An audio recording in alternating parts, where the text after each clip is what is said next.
বাংলাদেশে তুলপার এই বিষয়টা নিয়ে আপনারা হয়তো ইতিমধ্যে অনেকেই জানেন, একটা এনআইডি কার্ড দিয়ে একাধিক সিম যদি অ্যাক্টিভ করা থাকে আপনার নামে, তাহলে সেই সিমগুলো বন্ধ হয়ে যাবে। এখন আপনার এনআইডি কার্ড দিয়ে কয়টা সিম পর্যন্ত আপনি ব্যবহার করতে পারবেন জানতে হবে, এবং আপনার এনআইডি কার্ড দিয়ে কয়টা সিম অ্যাক্টিভ হয়েছে তাও জানতে হবে। ধরুন হকার থেকে সিম কিনেছিলেন ফিঙ্গার দিয়ে, দোকানে গিয়ে সিম কিনেছিলেন ফিঙ্গার দিয়ে, আপনার ফিঙ্গার দিয়ে কয়টা সিম অ্যাক্টিভ করেছে আপনি কিন্তু জানেন না।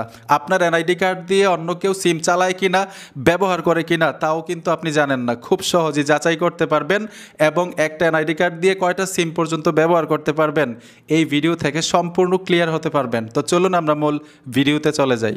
প্রথম আমরা যাচাই করব আপনার আইডি কার্ড দিয়ে কয়টা সিম অ্যাক্টিভ হয়েছে, আপনার আইডি কার্ডের নামে অন্য কেউ সিম চালায় কিনা, এটা প্রথম যাচাই করবেন। এটা যাচাই করার জন্য আপনার নামে রেজিস্ট্রেশন করা এমন একটা সিম লাগবে। তো আমার মোবাইলটার মধ্যে আমার নামে রেজিস্ট্রেশন করা এমন একটা সিম আছে। ডায়ালে চলে আসবেন, এখানে কোড দিবেন *16001#। আমি আবারও বলছি *16001#। আপনারা ডায়াল করে দিবেন। ডায়াল করার সাথে সাথেই দেখবেন একটা ফিডব্যাক মেসেজ চলে আসবে। এইখানে আপনার এনআইডি কার্ডের লাস্টের 4টা অক্ষর দিবেন, লাস্টের 4টা অক্ষর 0022। আমার এনআইডি কার্ডের লাস্টের 4টা অক্ষর দিয়ে সেন্ড করে দিব। আপনি আপনার এনআইডি কার্ডের লাস্টের 4টা অক্ষর দিয়ে সেন্ড করে দিবেন। এই দেখুন ফিডব্যাক একটা মেসেজ চলে আসবে, সাথে থাকবেন, মেসেজটা আপনারা দেখতে পাবেন। আমি ওকেতে টাচ করে দিলাম। মেসেজ আসার সাথে সাথে আপনি খুব সহজে যাচাই করতে পারবেন আপনার এনআইডি কার্ড দিয়ে কয়টা সিম চলতেছে। অলরেডি মেসেজ চলে আসলো, আমি মেসেজের উপর টাচ করে দিলাম। এইখানে দেখুন টোটাল মানে আমার এনআইডি কার্ড দিয়ে 4টা সিম আমি অ্যাক্টিভ করে রেখেছি। এই 4টা সিমের নাম্বার এইখানে দেওয়া আছে। আপনি খুব সহজে যাচাই করতে পারবেন এই নাম্বারগুলো আপনি চিনেন কিনা, আপনি নিজে ব্যবহার করেন কিনা। এইখানে যদি এমন কোনো নাম্বার থাকে যে এই নাম্বারটা আপনি চিনেন না, তাহলেই বুঝতে হবে আপনার আইডি কার্ড দিয়ে অন্য কেউ সিম চালাচ্ছে। ঠিক আছে, একদম ক্লিয়ার। খুব সহজে বুঝতে পারলেন যে আপনার আইডি কার্ড দিয়ে কয়টা সিম অ্যাক্টিভ হয়েছে এই পর্যন্ত।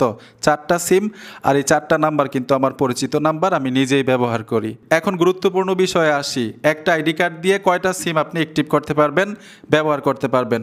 কন্ডিশন এবং রুলস কি? কন্ডিশন হচ্ছে 10টা সিম ব্যবহার করতে পারবেন।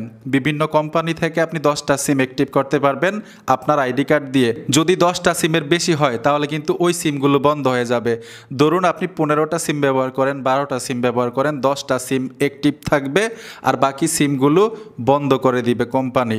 আরেকটা বিষয় হচ্ছে আপনার কোন নাম্বারটা বন্ধ করবে। ধরুন আপনি 15টা সিম ব্যবহার করেন, এইখানে 15টা সিম দেখতেছেন, কোন নাম্বারটা বন্ধ করবে?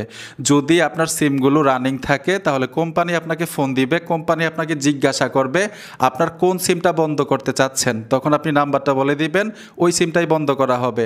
আর যদি সিমগুলো অফ থাকে অটোমেটিক, তাহলে 15 মাসের মধ্যে অটোমেটিক ওই সিমগুলো বন্ধ হয়ে যাবে। আর যদি এখানে দেখেন যে এই নাম্বারটা আপনি চিনেন না, আপনার এনআইডি কার্ড দিয়ে অন্য কেউ সিম চালাচ্ছে, যেই নাম্বারটা দেখতেছেন ওই নাম্বারের কাস্টমার কেয়ারের সাথে যোগাযোগ করবেন, আপনার আইডি কার্ড নিয়ে যাবেন, আপনার কাছ থেকে ডকুমেন্টস চাইবে, তাহলে সহজেই কিন্তু ওই নাম্বারটা আপনি কাস্টমার কেয়ারে গিয়ে অফ করে দিতে পারবেন, নিরাপদে থাকতে পারবেন। ভিডিওটা দেখে যদি উপকৃত হয়ে থাকেন অবশ্যই সাথে থাকবেন, সাপোর্ট দিবেন। দেখা হবে নতুন ভিডিওতে। আল্লাহ হাফেজ।